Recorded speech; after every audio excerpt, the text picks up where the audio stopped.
lot of my patients have some sort of pain in the car, and there are a lot of ways to adjust the situation of your sitting in the car. So we're going to start going over a couple of the most common ways, but there are a lot of them. So if you don't like the ones in this video, keep trying other things. In this instance, my patient was feeling like their arms were too far away from where they were sitting, and that when they tried to move the back to sit up closer, they felt like they were too squeezed in to the wheel. So we do want to be able to support our back and generally be able to sit against the back of the seat.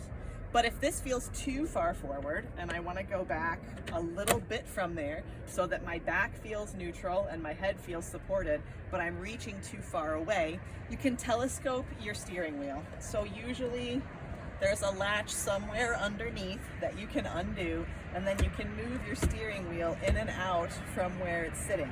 So in this case, I'm going to exaggerate it and pull it all the way towards myself, and then relock it. So now when I sit against the back and put my hands on the steering wheel, you can see that my elbow stays bent and my shoulder is relaxed here, so that when I'm moving around with my arm, I don't have to raise my shoulder and I don't have to reach or lean forward in order to do that. For a lot of people, the way that the middle of the seat is still creates a little bit of a slouch. Even when they're resting against the back of it, they're still a little slouched. So we'll have people take a pillow or a squishmallow or something and put it right here in that upper part of the back, so that you can be tall through your thoracic spine and still rest your head back on the seat. Now, depending on how the rest of your back feels, you may need different kinds of adjustments here. That may be too big.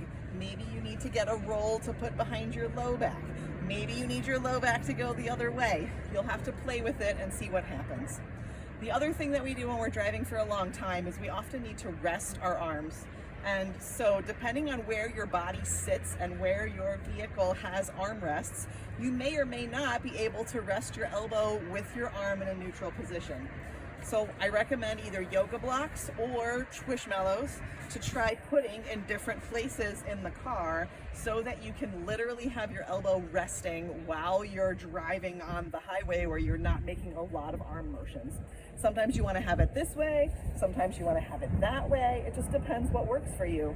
And you can do it on the other side as well, depending on what you need. If you're sitting in a car that's a little bit higher, like a van or an SUV, you're gonna be a little bit more like as if you're sitting in a regular chair.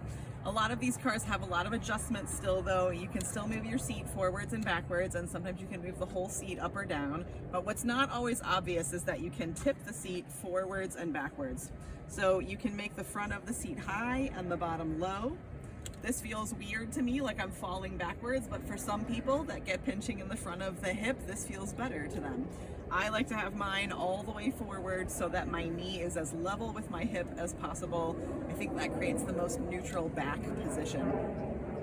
The rest of this applies the same as sitting in the car. Depending on how close you are, you can still find your telescoping latch underneath your steering wheel and move it in or out so that you're in a relaxed position where your elbows are meeting up with your shoulders.